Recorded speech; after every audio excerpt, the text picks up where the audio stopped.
जोड़ों के दर्द के लिए होम रेमेडीज, चोट जल्दी ठीक हो जाए उसके लिए टिप्स और हड्डियां मजबूत करने के तरीके। हम सब सोशल मीडिया पर तरह तरह के पोस्ट और वीडियोस देखते रहते हैं। हम में से ऐसे कई सारे लोग भी हैं जो ना सिर्फ इनको देखते हैं, अपनाते भी हैं और अपने फ्रेंड्स और फैमिली के साथ शेयर भी करते हैं। लेकिन क्या आपने कभी सोचा है कि इन पोस्ट और वीडियोस में कितनी सच्चाई है? क्या इनका कोई साइंटिफिक बेस है भी या नहीं? तो आज के हमारे सेशन में हम इन सारी चीजों को कवर करेंगे। हाय, मैं हूं वर्षा दुबे और आप देख रहे हैं सर्जक वेबिनार फैक्ट चेक। आज हमारे साथ मौजूद है doctor Amit Pankaj Agarwal, senior director and HOD orthopaedics and joint replacement, Fortis hospital, Shalimar Bagh. Hi, welcome to सर्जक वेबिनार। Thank you. इसके साथ ही हमारे साथ एक और डॉक्टर मौजूद हैं, doctor Ashwani Mechand, director at the department of orthopaedics at the CK Birla hospital, Delhi. Hello Varsha, welcome to सर्जक webinar. Thank you very much. तो डॉक्टर, अब हम इस सेशन को शुरू करते हैं। सबसे पहला सवाल मेरा डॉक्टर अमित आपसे है। सोशल मीडिया पर एक वीडियो में हमें ये बताने की कोशिश की जा रही है कि अगर आपको अपनी हड्डियां मजबूत करनी है तो आपको dairy products, dry fruit, soybean, ये सारी चीजें खानी चाहिए क्योंकि इनमें कैल्शियम होते हैं, विटामिन डी होते हैं, जिससे आपकी जो बोन्स है वो काफी स्ट्रांग बनती है और काफी बेनिफिशियल है। तो क्या वाकई में सारी चीजें खाने से हमारी बोन्स हैं स्ट्रांग बनती हैं? देखिए, इसमें कुछ एक सच्चाई है और कुछ सोशल मीडिया पर बहुत सारे वीडियोस जो इन्फ्लुएंसर्स आजकल डालते हैं, वो प्रॉब्लम उनके साथ कई बार क्या होता है कि वो बहुत एग्जैजरेट कर देते हैं चीज़ों को कि अगर आप सिर्फ यही करेंगे तो आपकी हड्डियों में बहुत ज़्यादा फर्क पड़ेगा। पर ये सब जो 4 चीज़ें आपने नाम लिया है, ये सब चीज़ें हेल्दी चीज़ें according to me, yes they will make a difference to your bone health. पर कोई ऐसा नहीं है कि बिल्कुल सिर्फ यही करने से आपकी हड्डियां मजबूत हो जाएंगी और बाकी आप कुछ ना भी करें तो आपका चलता रहेगा, क्योंकि बहुत सारे फैक्टर्स होते हैं हड्डियों का देखरेख करने के लिए और ये these are just one aspect of that. Okay, तो डॉक्टर, आप ये जो स्टेटमेंट है इसको आप किस कैटेगरी में रखना चाहेंगे? ये आप ट्रूथ है या फिर हाफ ट्रूथ है, मिसलीडिंग है या फॉल्स है? I would say it is a half truth, but it is not misleading और it is a half truth. Doctor Ashwin, अब मैं आपसे जानना चाहूंगी, अगर हमें अपनी बोन स्ट्रांग बनानी है तो ऐसे कौन से फैक्टर्स हैं जो बहुत इंपॉर्टेंट होते हैं, कौन सी चीजें जो बहुत जरूरी हैं? वर्षा, देखिए, जो हम जैसे डॉक्टर साहब ने बताया, खाने की चीजें तो अलग हैं, उससे ज्यादा जरूरी है कि हम रेगुलर फिजिकल एक्टिविटी करें। आजकल क्या हो रहा है ना कि जैसे फोन है, सोशल मीडिया है, बच्चे स्पेशली यंग जनरेशन जो है और उनका जो वर्किंग स्टाइल है, लाइफ स्टाइल है, उसमें आउटडोर एक्टिविटीज बहुत कम हो गई है। उसके 2 नुकसान है। एक तो फिजिकल एक्टिविटी कम है, जब हम एक्सरसाइज नहीं करेंगे, रनिंग नहीं करेंगे, आउटडोर एक्टिविटीज में पार्टिसिपेट नहीं करेंगे, तो स्लोली आपकी जो मसल्स और बोन्स है वीक हो जाती है। सेकंड, आपका सनलाइट एक्सपोजर कम हो जाता है। जब तक सनलाइट नहीं मिलेगी, विटामिन डी नहीं होगा, तो कैल्शियम आप कितना भी लेते रहें, आप कुछ भी खाते रहें, आपकी बॉडी में एब्जॉर्ब ही नहीं होगा। आई थिंक खाने पीने के साथ साथ ये चीजें बहुत जरूरी है। मतलब लाइफस्टाइल काफी इंपॉर्टेंट है। डेफिनेटली। कोई एक्सरसाइजेज हैं जो आप सजेस्ट करना चाहेंगे? Any exercise that is suitable for your body type, for your age, for your weight. आप अगर हाफ एन आवर ऐसी एक्सरसाइज करें जिसमें थोड़ा सा आपको ब्रेथलेसनेस होता है, at least 5 times a week, I think that is good enough. Okay, thank you so much doctor Ashwini. अब डॉक्टर अमित, मैं आपसे जानना चाहूंगी कि ऐसे कौन से लोग होते हैं जिनमें ऑर्थो प्रॉब्लम्स होने की ज्यादा रिस्क रहते हैं? जैसे डॉक्टर ने कहा कि लाइफस्टाइल बहुत मैटर करती है, आप क्या खाते हैं, आप क्या एक्सरसाइज करते हैं, आपका आउटडोर एक्टिविटी कैसा है, सारी चीजें मैटर करती है। तो ये जो फैक्टर्स हैं, इनसे रिलेटेड ऐसे कौन से जो रिस्क फैक्टर्स हैं जो ऑर्थो प्रॉब्लम्स की तरफ आपको लेके जा सकते हैं? देखिए, रिस्क फैक्टर्स एक तो कुछ ऐसे होते हैं जो आप चेंज कर सकते हैं और कुछ ऐसे रिस्क फैक्टर्स होते हैं जो you are born with some risk factors, तो उनको आप ज्यादा चेंज नहीं कर सकते, but you can be more careful. अगर आपको मालूम है कि हाँ फैमिली में ऑर्थो प्रॉब्लम्स रही हैं, तो you can be little extra careful then other person, ताकि आप अपना ज्यादा ध्यान रख सकें और ऑर्थो प्रॉब्लम्स आनी है तो वो पोस्टपोन कर सकें आप। तो कौन से ऐसे फैक्टर्स हैं जो रिस्क का काम करते हैं? उनमें सबसे इंपॉर्टेंट तो यही है कि मुझे लगता है लाइफस्टाइल, जैसे डॉक्टर साहब ने बताया कि लाइफस्टाइल बहुत इंपॉर्टेंट पार्ट प्ले करता है। ये सब डिजेनरेटिव कंडीशंस है, डिजेनरेटिव है, या इनमें जैसे हम बोलते हैं कि कैल्शियम का कम हो जाना, बोन से कैल्शियम का निकल जाना, ये सब चीजें लाइफस्टाइल से रिलेटेड है। अगर आपका खान पान ठीक नहीं है, आपकी एक्सरसाइज की कुछ आपको या तो टाइम नहीं मिलता या आपको उसकी हैबिट नहीं है, आपका वेट बहुत ज्यादा है, स्मोकिंग अगर आप करते हैं, और अगर आप कोई ऐसी ड्रग्स लेनी पड़ रही है या आप लेते हैं, स्टेरॉइड्स लेते हैं due to which are not medically justified, तो ये सब चीजें हैं जो आपको ऑर्थो प्रॉब्लम्स के लिए प्रिडिस्पोज करती हैं और ये सब चीजें मॉडिफाएबल हैं। तो डॉक्टर जीन्स का भी क्या कुछ रोल होता है?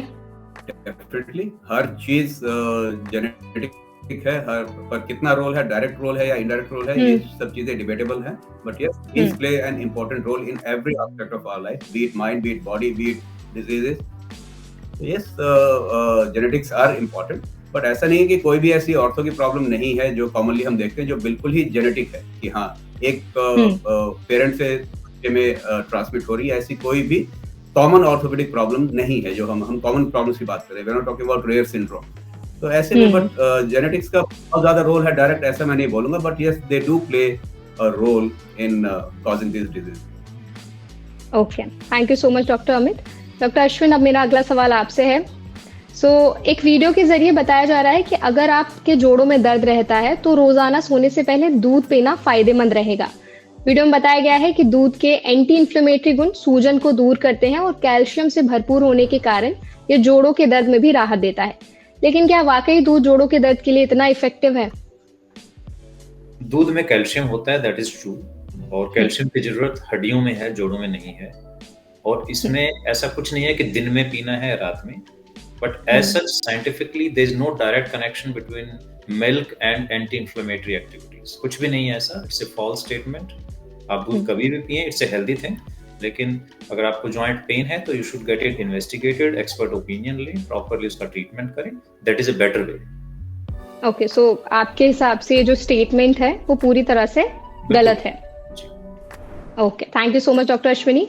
डॉक्टर अमित, अब मेरा सवाल आपसे है। अक्सर लोग बोलते हैं बहुत से लोगों के जोड़ों में दर्द रहता है तो उसको लोग डिहाइड्रेशन से भी कनेक्ट करते हैं, तो क्या डिहाइड्रेशन की वजह से भी जॉइंट पेन होता है? I would say there is some truth in this statement कि डिहाइड्रेशन से तो बाकी सब बॉडी पे नेगेटिव इफेक्ट पड़ता है और जॉइंट पेन्स भी एग्रावेट हो जाते हैं, पर डिहाइड्रेशन सिर्फ जॉइंट पेन करेगा जो अनलेस इट इज एक्सट्रीम, ऐसा मैं नहीं मानता। पर यस अगर आप जॉइंट की प्रॉब्लम्स हैं तो डिहाइड्रेशन में वो एक्सेसरबेट हो जाती है, वो थोड़ा सा ज्यादा आपको फील करते हैं, तो हाइड्रेशन तो हर बॉडी के हर पार्ट के लिए जरूरी है। Thank you so much doctor Amit. Doctor Ashwini, मैं आपसे जानना चाहूंगी, ये चीज़ बहुत कॉमन देखी जाती है कि जो लोग ओवरवेट होते हैं, जिनको ओबेसिटी का प्रॉब्लम होता है, तो क्या ओबेसिटी का जॉइंट पेन से कोई कनेक्शन होता है?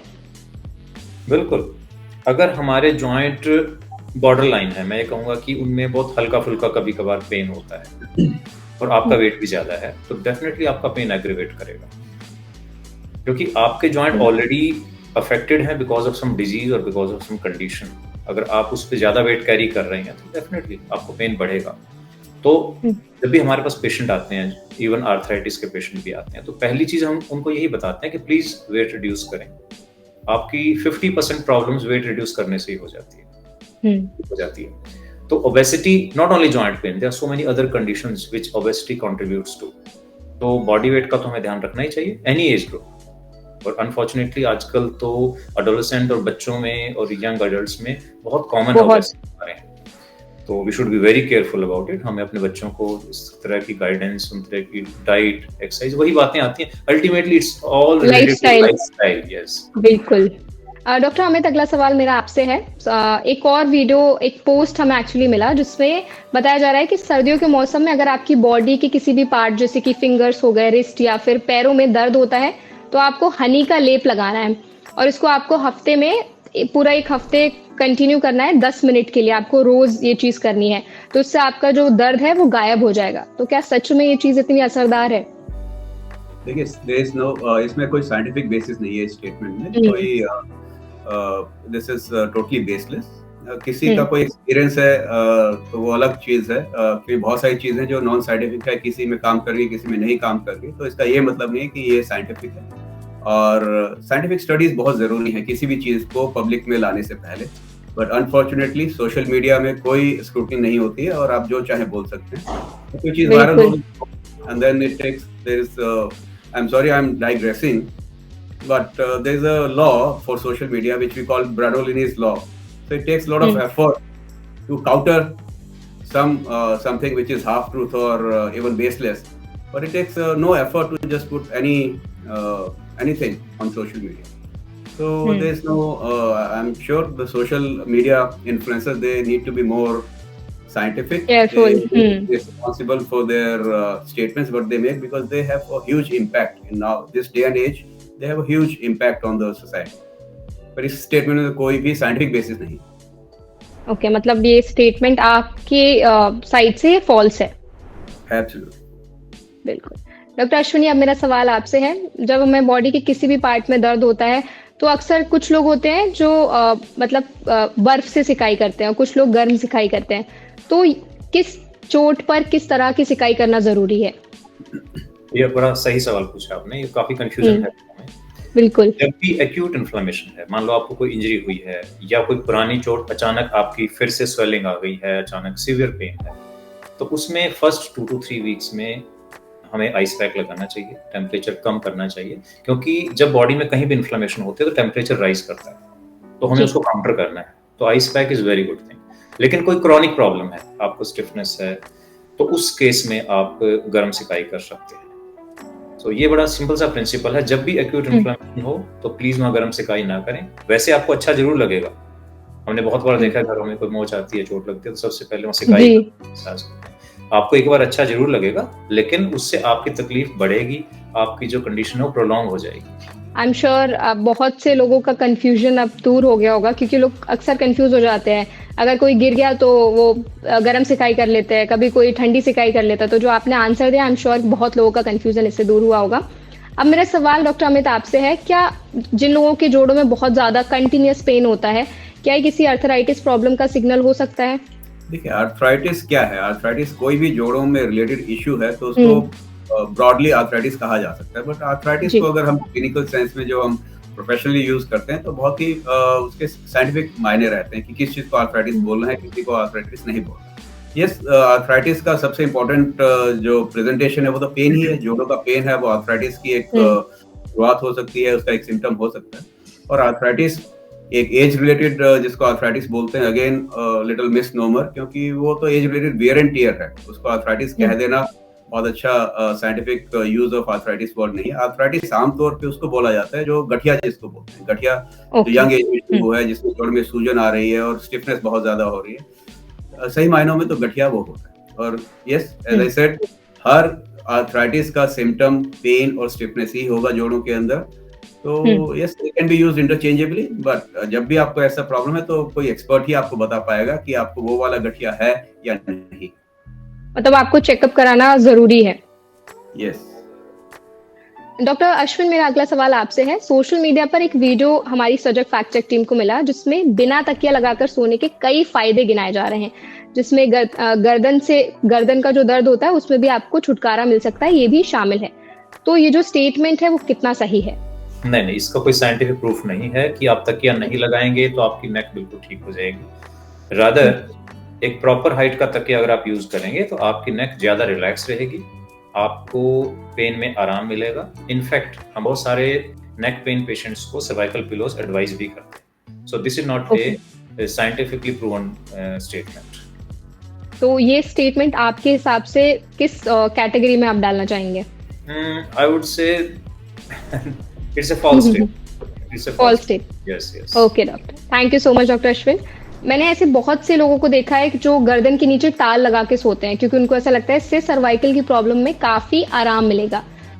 that is something very similar that we were talking about earlier, कि हमें पिलो जो सर्वाइकल स्पाइन का जो कनकेविटी है उसको कर्वेचर को मेंटेन करना है, because that is a natural thing. तो अगर हम सपोर्ट लगा के सोते हैं, yes, it will definitely help, और काफी लोगों को इससे आराम मिलता भी है। तो जो हमारा पहला क्वेश्चन था कि हम पिलो ना लगाएं, कोई सपोर्ट ना लगाएं, that is more unnatural actually. So this is a better way. और काफी लोग अपनी कंफर्ट के अकॉर्डिंगली उस टॉवल की हाइट थिकनेस चेंज करते हैं, लोगों को आराम भी मिलता है। It's a better thing. Doctor Amit, अब अगला सवाल मेरा आपसे है। हमें पता है कि हमने लाइफस्टाइल के बारे में बहुत बात की है, तो जो सर्वाइकल पेन होता है उसको मैनेज कैसे किया जा सकता है? क्या सर्वाइकल पेन को हमेशा के लिए ठीक किया जा सकता है? देखिए, सर्वाइकल पेन सबसे कॉमनली तो एक लाइफस्टाइल इशू है। लाइफस्टाइल अगर आप ठीक रखेंगे, जिसके हम कुछ एक चीजें बात कर चुके हैं, कुछ मैं इसमें बताना चाहूंगा जी। तो वो जैसे जब भी हम बहुत सारे लोग हैं जो आजकल डेस्क जॉब कर रहे हैं और जिनको स्क्रीन टाइम बहुत ज्यादा है, तो नेक का जो पोजीशन है while using the screen, that should be optimal. जो आई लेवल पर है उसके होना चाहिए। अगर आप नेक को ज्यादा स्ट्रेन करके करते रहेंगे, because your mind is distracted in the end जो आपके मसल्स हैं वो फटीग हो जाते हैं। मसल फटीग होंगे तो दैट बिकम्स अननेचुरल। अंदर के जो स्पाइन के स्ट्रक्चर्स हैं उन पर लोड नॉन फिजियोलॉजिकल पड़ता है और वो फिर एक से कैस्केड शुरू हो जाता है, जो नेगेटिव कैस्केड है। तो सबसे पहले तो आपको अपना पोस्चर ठीक करना है, ये एक चेंज आप अपने उसमें ला सकते हैं। रेगुलर ब्रेक्स आपको लेने चाहिए, don't go working against your body. अगर आपको लगता है कि आपके स्पाइन पे स्ट्रेन आ रहा है तो रुक जाइए, कुछ टाइम के लिए थोड़ा रिलैक्स कीजिए, स्ट्रेच कीजिए and then again go back to your work. Then sleep position हम डिस्कस कर ही चुके हैं क्या आपको करना है। And fourth thing is regular exercise. ये सब चीजें अगर आप करेंगे, मसल्स का टोन ठीक मेंटेन रहेगा और उनको आप अननेसेसरी स्ट्रेन नहीं करेंगे, तो ये cervical pain can be managed unless it becomes structural, जो कि बात की बात। एक और वीडियो हमें मिला जिसमें बताया जा रहा है कि अगर आप यंग हैं और आपकी हड्डियां बहुत दर्द करती हैं, कट कट की आवाज आती है, ये हड्डियां वीक लगती हैं, तो ये मैस्टरबेशन की वजह से हो सकता है। वीडियो में कहा गया है कि मैस्टरबेशन के दौरान स्पर्म के जरिए बॉडी में कैल्शियम की कमी होने लगती है, जो हड्डियों की मजबूती के लिए जरूरी है। तो ये जो स्टेटमेंट है वो किस हद तक सही है? बिल्कुल ही नॉन साइंटिफिक बातें हैं। ये वीडियो कौन बनाता है आई डोंट नो। तो ये आई थिंक हमारा व्यूअर्स को भी एक रिस्पॉन्सिबिलिटी है, हमें भी अपने ओपिनियन और कमेंट्स में बताना चाहिए कि ऐसी कोई चीज नहीं एग्जिस्ट करती और इस तरह के वीडियोस हमें डिस्करेज करने चाहिए। तो from medical point of view it's totally non scientific and false statement. बिल्कुल। और डॉक्टर, जैसे आपने कहा कि व्यूअर की भी रिस्पॉन्सिबिलिटी है, तो इस सेशन के जरिए हमारा भी यही मोटिव है कि हम ज्यादा से ज्यादा लोगों को अवेयर कर पाएं कि जो चीजें आप सोशल मीडिया पर देखते हैं जरूरी नहीं है कि वो सच ही हो। बिल्कुल ठीक, बिल्कुल सही कहा। डॉक्टर अमित, अगला सवाल मेरा आपसे है, मेन एंड वुमेन दोनों में ही किन डेफिशिएंसीज की वजह से ऑर्थो प्रॉब्लम्स हो सकती हैं और कैसे इन्हें मैनेज किया जा सकता है? डेफिशिएंसी सबसे ज्यादा तो कैल्शियम इंटेक का हम बोलते हैं। Number 2 there is vitamin D. Again in our country although we have lot of sun exposure, but हमारा जो लाइफस्टाइल ऐसा है वो सन हमें मिल नहीं पाता है जितना हमें चाहिए जी। वैसे फिर कैल्शियम अगर हम एडिक्वेट भी ले रहे हैं वो एब्जॉर्ब नहीं होता है, एब्जॉर्ब होता भी है तो वो डिपॉजिट नहीं होता है या निकल जाता है। वेरियस तरीके हैं जो तो इसलिए calcium and vitamin D both they should be supplied to the body in adequate doses, ये बहुत जरूरी है। नंबर 2 लाइफस्टाइल के बारे में हम बात कर रहे हैं शुरू से इस सेशन के, तो उसमें स्मोकिंग से रिफ्रेन करना चाहिए। स्मोकिंग के बारे में आम लोगों को पता है कि हाँ ये लंग कैंसर का एक बहुत बड़ा कारण है, हार्ट डिजीज का बहुत बड़ा कारण है, पर लोगों को ये नहीं पता कि बोन हेल्थ के लिए भी स्मोकिंग सबसे नेगेटिव इम्पैक्ट डालता है और इससे हमें रिफ्रेन करना ही चाहिए, क्योंकि अदरवाइज ऑस्टियोपोरोसिस बहुत ज्यादा कॉमनली देखी जा रही है। एंड डाइट के अंदर आपको हेल्दी एंटीऑक्सीडेंट्स जिसके अंदर होते हैं, बहुत सारी डाइट्स हैं आपके साथ, रॉ वेजिटेबल्स हैं, ओमेगा 3 फैटी एसिड्स हैं जो बहुत सारे सोर्सेज से अवेलेबल है, इन सब का भी रोल रहता है बोन हेल्थ को इम्प्रूव करने में और आर्थराइटिस को डिले करने में। And then regular exercises, these are the things that I tell all my patients कि आपको ये 3-4 चीजें करनी है, कुछ अवॉइड करना है और कुछ चीजों पे ज्यादा फोकस करना है, तो आप बोन हेल्थ को अच्छा कर सकते हैं और ये जो भी एज रिलेटेड इश्यूज हैं इनको आप पोस्टपोन कर सकते हैं। Thank you so much doctor Amit. Doctor Ashwin, अब मेरा सवाल आपसे है, पोस्ट में बताया जा रहा है कि स्ट्रेंथ ट्रेनिंग करने से सिर्फ मसल्स ही नहीं बनती आपकी, बल्कि आपकी जो हड्डियां हैं उनकी डेंसिटी भी इंक्रीज होती है। तो महिलाओं में बोला जाता है कि महिलाओं के लिए उम्र के साथ साथ ये बहुत ज्यादा जरूरी हो जाता है। तो ये जो दावा है, ये जो स्टेटमेंट है, वो कितना सही है? साइंटिफिकली इसका क्या बेस है? ये आपने बहुत अच्छी चीज कही है एंड इट्स ट्रू। अगर हम वेट ट्रेनिंग करते हैं, क्योंकि बायोलॉजी में जितने भी टिश्यूज हैं बॉडी में, उनका रूल है कि जब हम उनको यूज करेंगे तो वो स्ट्रांग होते चले जाएंगे। तो जब हम एक्सरसाइज करते हैं, वेट ट्रेनिंग करते हैं, लोडिंग करते हैं, तो मसल्स के साथ साथ बोन के ऊपर भी स्ट्रेस पड़ता है और उनमें जो डिमांड है कैल्शियम एंड मिनरल्स की वो बढ़ जाती है जी। तो उससे जितना भी कैल्शियम अवेलेबल है ब्लड में, बॉडी में, वो बोन्स की तरफ डाइवर्ट हो जाता है और आपकी बोन स्ट्रांग हो जाती है। ये बिल्कुल सही स्टेटमेंट है and I think this should be encouraged. जो हम बात कर रहे थे, आपने जैसे महिलाओं की बात की है, तो इट्स वेरी अनफॉर्चुनेट कि लेडीज की रिस्पॉन्सिबिलिटीज घर में और बाहर इतनी ज्यादा हो जाती हैं, they are not able to take care of themselves जी।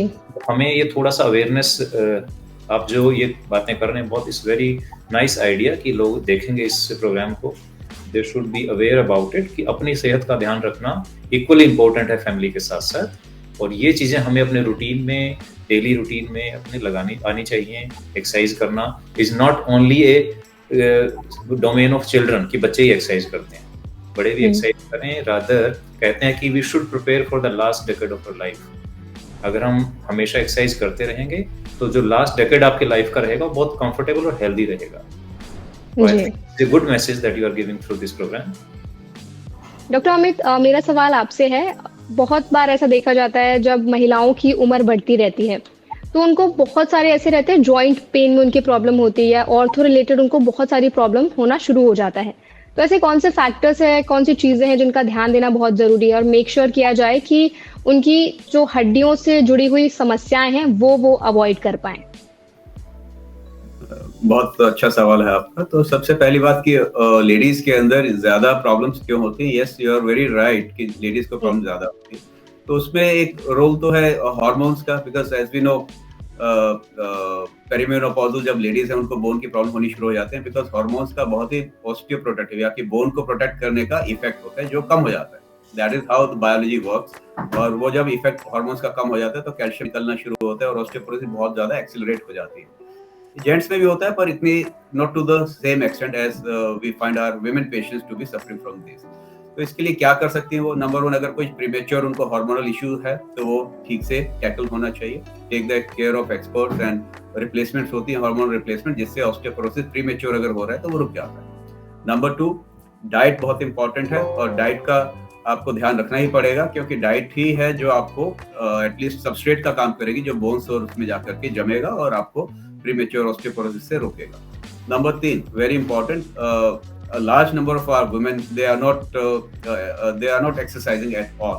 तो उनको लगता है जो डे टू डे का काम कर लिया वो काफी है, पर ऐसा नहीं है। जैसे हमने डिस्कस किया इस सेशन में, मसल ट्रेनिंग, स्ट्रेंथ ट्रेनिंग बहुत इंपॉर्टेंट है और सिर्फ बॉडी बिल्डिंग के लिए ही जरूरी नहीं होती है कि we see only young men who are into bodybuilding। ऐसा बिल्कुल गलत है। We must develop a habit as a nation, as a society, where ladies should also be working on their muscles, obviously to a different extent। इससे osteoporosis काफी रुक सकता है।